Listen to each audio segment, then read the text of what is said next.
दिया है।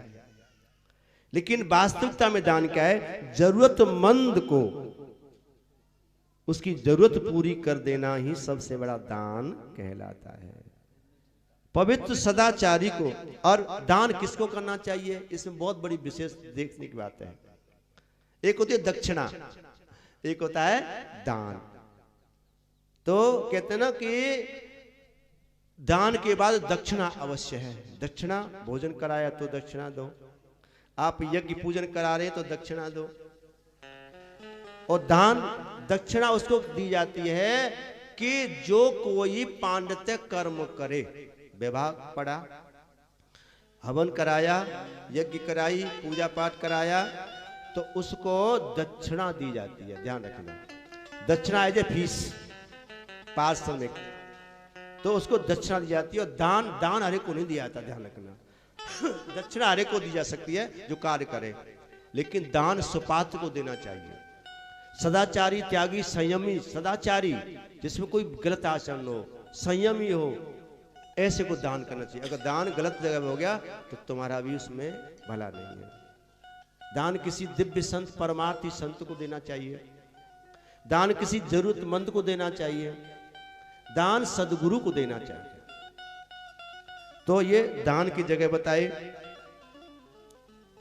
पूजा विधान बताया, क्योंकि ये प्रिय व्रत नाम है ना, ये सारे व्रत से ले रखे, ऐसे नियम से चलता है। पूजा का विधान क्या, हम पूजा करते हैं लेकिन जीवन निकलेगा, लाभ नहीं हुआ। नौ दुर्गा व्रत रखते हो, लेकिन कैसे रखते हो? अगर जैसे व्रत रखो, पूजा करो, तो निराकार साकार दो मूर्ति होती हैं, ध्यान रखना। एक साकार होती है शेरों वाली, है ना, दुर्गा। तो दुर्गा, नौ दुर्गा में दुर्गा जी की हम पूजा करते हैं, कैलेंडर मूर्ति रखते हैं, पूजा अर्चना हो गई, लेकिन अधूरी है। उस मूर्ति के साथ में एक मिट्टी की बिना स्वरूप वाली पिंड रूप में बना के रखो। शिव जी की साकार मूर्ति हम रखते हैं, उसके साथ में जरूर शिवलिंग मिट्टी की किसी वो भी रखो। गणेश जी हम साकार रूप रखते हैं, उनके साथ सुपारी आदि किसी की भी गणेश जी की रहते ना, पीली मिट्टी में कलावा लपेट लेते पंडित जी। तो ये पिंड रूप, ये निराकार रूप है भगवान का। तो ये दोनों रूप रखोगे, दोनों की पूजा करोगे, जब तुमको पूरा फल मिलेगा। तो ये पूजा का विधान बताया कि पूजा पंचोपचार 5 प्रकार से, और षोडशोपचार 16 प्रकार से।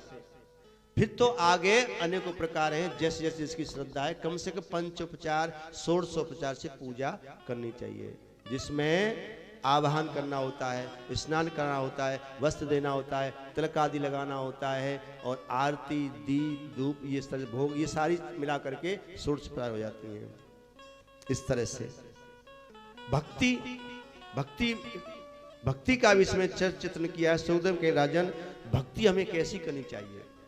भक्ति घंटा हिलाना, धूप जलाना, दीप जलाना, ये कोई भक्ति नहीं है, ये नॉर्मल क्रिया है, ये भक्ति नहीं है। भक्ति रामायण में बाबा तुलसीदास ने समझाई है। भक्ति 9 प्रकार की भक्ति बताई है, और वहां भक्त प्रहलाद ने भी अपने पिता हिरण्याकश्यप को भी 9 प्रकार की भक्ति समझाई है। मैं समझाऊंगा आगे। रामचरित आएगा तो भगवान राम सबरी को बता रहे हैं कि ये सबरी, मैं इस 9 प्रकार की भक्ति से प्रसन्न होता हूं। तो नवदा भक्ति का यहां प्रसंग आया है। जाप करते हैं, जाप किया करो। शुद्धता में आसन डाल करके आप बैठ करके जाप करो अपने मंत्र का, जितना हो सके उतना। अशुद्धि में माला से जाप मत करो, वैसे ही आप बैठ करके मन से जाप कर सकते हो। जाप करने के लिए अलग अलग मालाओं का विधान है, लेकिन रुद्राक्ष की माला सभी जापों में और सर्वोपरि है। रुद्राक्ष की माला से किसी मंत्र का जाप आप कर सकते हो। जाप के प्रकार बताएं। जिह्वा जाप, एक जीव से बोल बोल के हम मंत्र जाप करते हैं। अपने गुरु मंत्र का जोर जोर से उच्चारण नहीं करना चाहिए, ओटी ओट में कर लो। एक जिह्वा से जाप होता है, अंदर ही अंदर जीव से जाप होता है। एक ओठ से जाप होता है, एक मन से जाप होता है। फिर ये सब खत्म होने के बाद हृदय से जाप चलता है, अंदर ही अंदर चलता है। फिर ये भी खत्म हो जाता है, फिर श्वास के साथ अपने आप अजपा जाप चलता रहता है। तो ये जाप के विधान बताए। इसमें भी संख्यात्मक, कोई इतनी माला करनी है, कोई अनगिनत माला करता है। तो इस तरह से अपनी ये निश्चय कर लो। इतने लंबे समय से कहना नहीं चाहिए। मैं नित्य प्रतिदिन अपने गुरु मंत्र की 21 माला करता हूं सुबह शाम, और दिन रात भागवत में रहता हूं, अच्छा बोलता हूं, अच्छी प्रश्न रहता हूं, लेकिन फिर भी मुझे 21 माला रोज जाप करना पड़ता है। कल क्या हुआ, कल किसी कार से हम लेट हो गए और इधर भोजन की खबर आ गई, भोजन पर चले गए, फिर वहां से आए तो वीडियो देखने लग गए, ध्यान नहीं रहा, और फिर 11:30 बजे मुझे ध्यान आया, जब सोने जा रहा मैं सो गया, फिर मुझे ध्यान आया जाप नहीं किया, फिर मैं जगा और तब मैंने जाप किया रात को, तब सोया। तो ये नित्य प्रत इस तरह क्यों?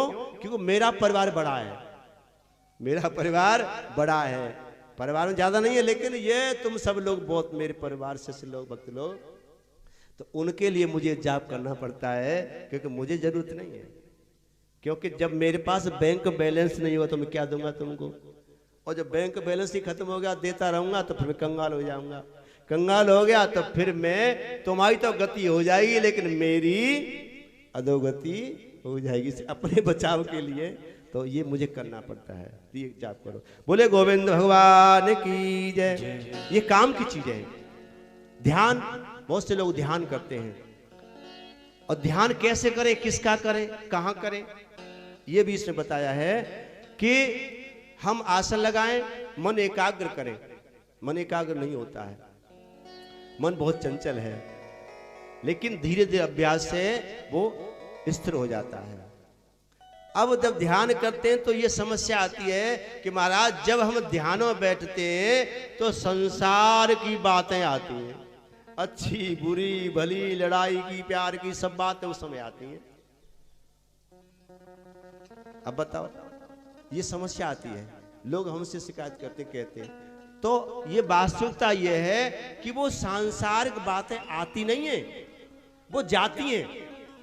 जब तुम ध्यान करने बैठोगे तो वो जो तुम्हारे दिमाग में, जो दिल में, जो मन में भरा हुआ है ना, सांसारिक कूड़ा कबाड़ा, वो निकलता है, क्योंकि भगवान का नाम जा रहा है, और भगवान के नाम से भयभीत होकर के वो सारी चीजें निकलती हैं।